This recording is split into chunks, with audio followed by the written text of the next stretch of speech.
Good afternoon, internets. All right, so whether you are watching this on EVs of Nevada or Car Stuff with Catherine, welcome to the channel. Thank you so much. This is the first time I've ever done a video that I posted on both of my channels, but this seems important, so that's what I'm doing today. I'm here to talk to you about the Walmart / Sam's Club Mint Solar scam that I was unfortunately involved in. Some time ago, I decided to leave my career in education and try to seek something a little more stable and a little more lucrative with the way that education is going in this country. So I had a friend that was working for a solar company that sells solar panels and helps people get solar panels installed on their homes. I live in Las Vegas and the Mojave Desert. We have more consecutive days of sunshine here than anywhere else in the world, and I am in favor of alternative energy and saving people money. So it seemed like a natural fit, and I was excited to go work for the company. I gave my old job 1 month's notice and worked both jobs at the same time. So all morning and during the day I was teaching, and then in the afternoons and evenings I was selling solar panels and learning how the company worked and learning, basically getting all trained up for the company. The way the name of the company was Mint Solar, and the way that they work is they have a contract with Sam's Club, with Walmart, the Walmart Corporation, and Sam's Club, the big bulk buy store that is Walmart's answer to stores like Costco. And they have an arrangement where they can have a kiosk inside of Sam's Clubs. There's many Sam's Clubs here in Las Vegas, and most of them have Mint Solar kiosks in them with people who are asking you if you would like a free solar consultation. The consultation really is free, which is pretty cool. And what they do is they send somebody out to your house to look at what your energy needs are and to literally consult you on what they can do for you in the way of getting you solar power, which is great. These systems are very expensive, and so these usually finance on a 10, 15, 20, or sometimes even a 25-year plan, depending on the cost of your system and your ability to pay for it, yada yada yada. And that's all completely normal and seemingly above board. I worked for the company, like I said, for a month while I was with my other job, and things were going fine. I was fine with the way that we were doing things. I was getting the information I needed when I needed it, or so I thought, and paychecks were coming through when they were supposed to. Literally my first pay period after having left my old job and just working for Mint full-time failed to go through. This company has many meetings every week. There's 2 phone meetings that we're all required to be on, and then there's 2 in-office meetings that we're all required to be part of. So, and the in-office meetings take place on Thursday and Friday mornings. Friday morning rolls around, and one of the employees that I'm in the meeting with leans over the table and goes, "Hey, Catherine, have you been paid yet?" And I didn't think anything of it because I was direct deposit, and it always worked. So I open up my phone, go to my app, and check my bank account, and no, I had not been paid. And the buzz starts getting around the office. We start asking our immediate supervisors, "Hey, nobody's been paid, what's going on?" And they're like, "Yeah, there might be something weird with payroll today. You'll all be paid by 4 o'clock. Okay, that's what we were told. We'll all be paid by 4 o'clock. They certainly have that long to pay us. And whatever. So we do the meeting in the morning and leave, and then my shift was supposed to start at 1 p.m. So I go in to work at my kiosk and start talking to people about solar power and, trying to get all pumped up and fired up for my day. But 4 o'clock rolls around, and the other people I'm working with start getting nervous, and we check our apps, and nobody's been paid yet. And one of the people I was working with starts calling people and finds out that we're not going to be paid at all, and nobody has an answer about why. So she leaves. I leave a little while later after I calm myself down because I don't drive when I'm angry, and I leave also. There's a all-hands call that we're all required to be on Saturday mornings.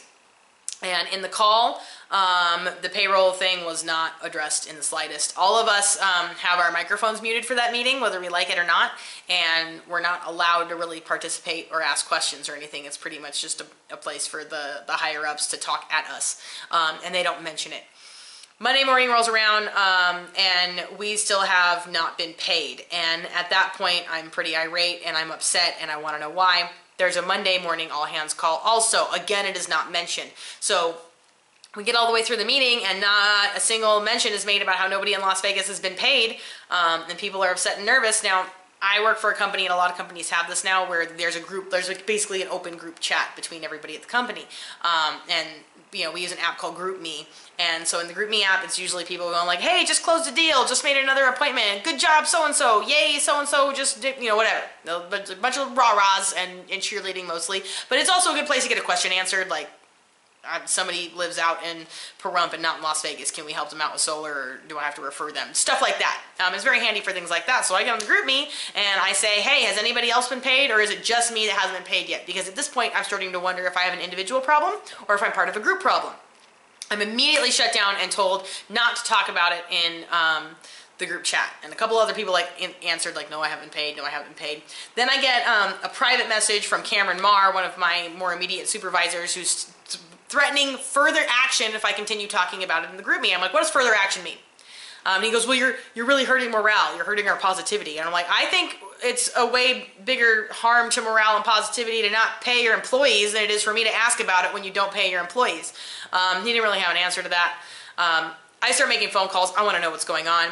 I eventually get the number of somebody identifying himself as a regional director named Jerem Wall. And Jerem is on me about, Catherine, you cannot post in the GroupMe, do not post in the GroupMe, do not post in the GroupMe. I'm like, why can I not communicate? Why are you so nervous about me communicating with my fellow employees about the situation that we're all in so that I can try to find a solution and get some answers as to why we're in it to begin with? Like, why does that make you so nervous? And he just kept reminding me, I'm the boss, and as your leader, which he kept saying over and over again, as your leader, I am demanding that you not post anything else in the GroupMe. You will be paid by 5 p.m. today. That is my personal guarantee. And I was like, okay, what happens? Let's say I accept your personal guarantee that I'm going to be paid at 5 p.m. today. What happens if you don't? And he goes, you have my number, you can call me personally and I will answer. Okay, great. 5 p.m. rolls around, I have not been paid. I call him at 5:05. Jerem does not answer the phone. I call him at 5:15. He does not answer the phone. I call him a little after 6. He does not answer the phone, and I cannot get a hold of him at all. I get getting sent to voicemail, so not huge surprise there, but I am at that point pretty heated.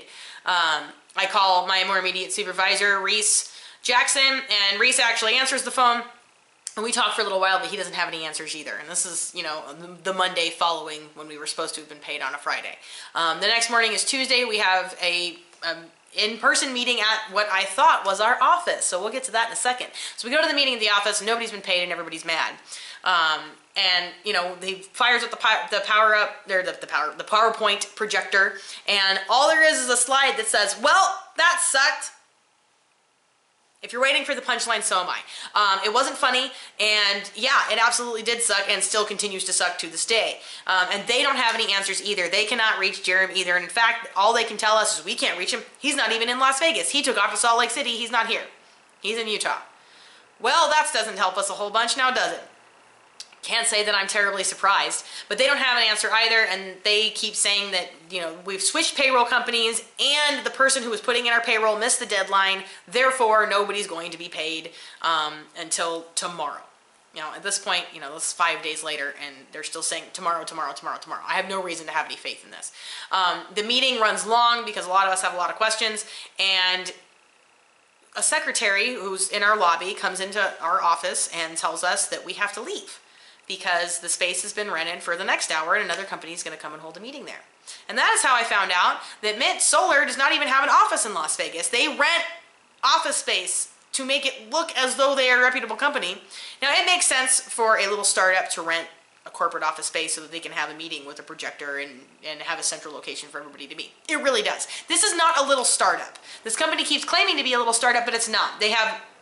They're doing business in Texas, in South Carolina, in Utah, and in California, and in Arizona, and Las Vegas. That's not a startup. If you have many offices all over the country, and you are selling things all over the country, and you have all of these corporate bosses and market managers and regional directors and blah, blah, blah, that's not a startup company anymore.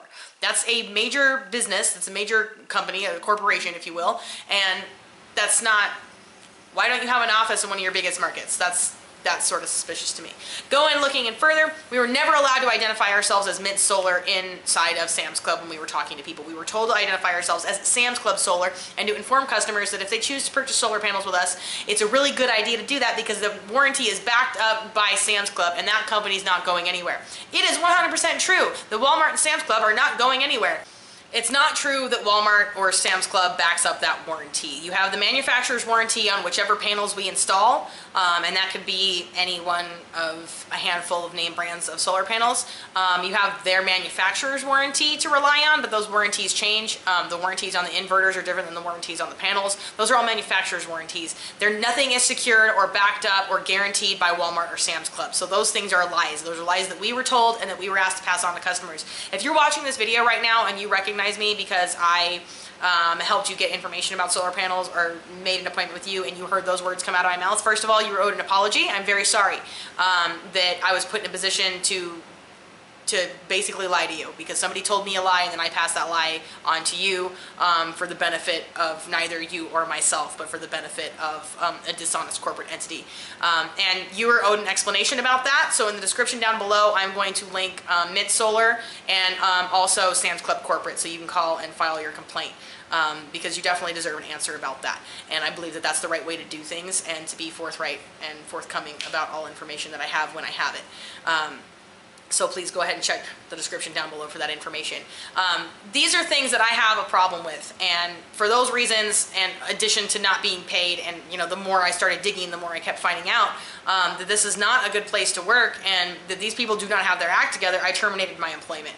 And after doing that, within 30 minutes of quitting, and I quit in the GroupMe, in that same chat that they told me not to communicate in, I wrote everything that had happened in the order that it happened and who I talked to and when and who said what, so there couldn't be any misinformation about it, so that other employees could see it and hopefully it would help them. And I just sent that out into the ether and said, because of these things, I'm terminating my relationship with Mint Solar. Bye. Within 30 minutes, I had a phone call from Cameron Marr, the same guy who threatened me with further action, whatever that means, for communicating in the GroupMe. And I say, hey Cameron, I'm actually surprised to have you on the phone right now. And he goes, yeah, I've got Chris Myers on the phone too. Okay, so there's a three-way call with these guys and they offer me my job back. And I'm like, I actually laughed a lot because it was funny. I quit jobs before over BS and I've never been offered my job back. So that's another red flag right there.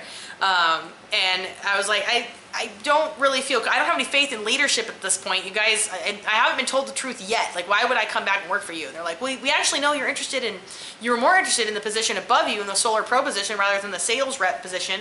And so, like, maybe we could do something about potentially maybe moving you up and put you in a position to get there faster, or, like, so you're basically offering me to come back and work towards a promotion when you couldn't pay me for the first position that I had to begin with. And that phone call ended with him saying, well, just think about it overnight, and if you give me a call back and accept it, that'd be great. And naturally, I did not call back and didn't talk to anybody about that. And I've just been looking for other work since, because I don't want anything to do with any of it. Today, a friend of mine who also no longer works for the company got a threatening phone call from Jerem Wall. Jerem called this person and left a voicemail saying that I know that you and your friends have been stealing leads that you got from Mint Solar and making sales other places, and just so you know, that's illegal and further legal action is going to be taken against you. What a dumb thing to do. It's not illegal if there's something in the employment contract that says we can't take leads and that those are property. Any leads we get while we're on the clock with them are property of Mint Solar, and you violated an employment contract. That's okay, that's sensible, that makes sense, but that's a civil matter, not a legal one, so you're wrong. Two, it's way more illegal for you to call a former employee who doesn't even work for you anymore and make a vague threat to them threaten them with legal action and to intimidate them on their voicemail. That's a lot more illegal to do. And three, it didn't happen. The thing that he was accusing that person of is not a thing that even took place. That person left the company and has moved on and is doing other things with other people. Like, it's not even a thing anymore. And I was going to just drop it and move on and not deal with Mint Solar anymore. But that really got me thinking that if I do that, they're going to keep getting away with this and people are going to know about it. Now, if you're watching this right now, this is the first time I've ever asked anybody watching my channel to share a video. Please share this. And that's not to benefit myself, but I want as many people to see this as possible because I would like to see Mint put out of business. They shouldn't be allowed to come into my city, in my home state, and do business under those sort of practices and act that unethically and treat people so poorly and lie to people and create all of this bad blood for solar. I actually take that personally. There's a bad reputation for solar power in general in Las Vegas because companies like this come into town and do stuff like this. And people think, oh, solar power is bad, solar power is dangerous, you're gonna get screwed over. And it's because companies like this come in and screw people over, and then people are afraid to get solar panels, and that's stupid. The sun is always shining here. We should be making electricity out of it and unburdening our grid.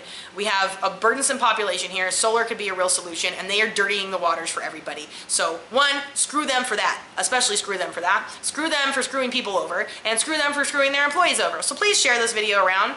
And if you have been personally affected by this or would like to make it a complaint, again, everything for Sam's Club Solar and the Mint corporate office is all going to be linked down below. Call and bother as many people as possible and share this as many times as possible in as many places as possible. I'd really appreciate that. Nobody deserves to be treated this way, and when companies do things like this, they deserve to be held accountable. And the only way that they're going to be stopped is if they are held accountable and we hit them in the wallet and make sure that they can't make any money if they're going to do business like this. So that is my plea to you. Thank you so much for watching.